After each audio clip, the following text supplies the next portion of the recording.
எனக்கு வாழக்கூடிய சூழ்நிலையே இல்லை. இந்த இடத்துல தான் கர்த்தர் சொல்ற, நீ முழு இருதயத்தோடு என்னை தேடு, முழு இருதயத்தோடு தேடு. வாழக்கூடிய சூழ்நிலையே இல்லாம யாராவது இதை என்ன செய்யணும், எங்கேயாவது ஓடி போயிடலாமா போல இருக்கு. தாவீது சொல்ற, எனக்கு மட்டும் புறாவை போல சிறகுகள் இருந்திருந்தா நான் பறந்து போய்.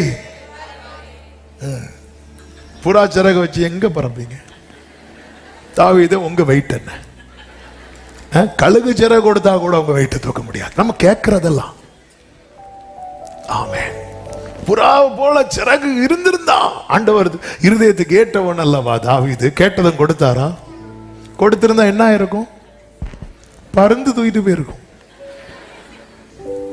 ஆமென். புறாவை காணவில்லை.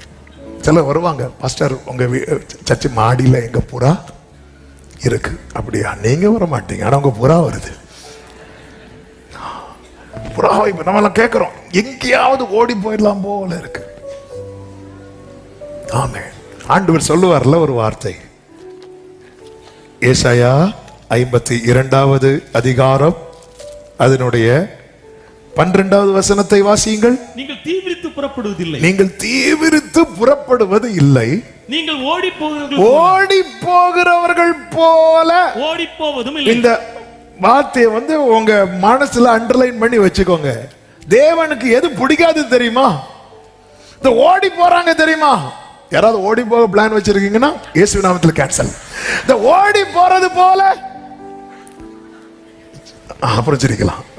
ஓடி போகிறது போல வாசிங்க. போச்சா? போவதும் இல்லை. நான் ஓடி போயிட்டார் நினைச்சேன். ஓடி போகிறது போல ஓடி போகிறது இல்லை இல்லை. அடுத்த வார்த்தை, கர்த்தர் உங்கள் முன்னே போவார். அது அர்த்தம் என்ன? இங்க பாரு, நான் உன்னை கூட்டிட்டு போறேன். கர்த்தர் உங்கள் முன்னே போவார். இஸ்ரவேலின் தேவன் உங்கள் பிறகு உங்களை காக்கிறவராயிருப்பார். ஆமென். இந்த வார்த்தை கேட்கும் போது நம்ம உள்ள, ஆண்டவரே, நான் சூழ்நிலைக்கு பயந்து ஓடுகிறவனா இருக்க கூடாது, நான் சூழ்நிலைக்கு பயந்து ஓடுகிறவளா இருக்க கூடாதப்பா. உம்முடைய நாமம் எனக்கு தரிக்கப்பட்டிருக்கிறது. உம்மை நான் அப்பா பிதாவே என்று அழைக்கிறவன் அல்லவா.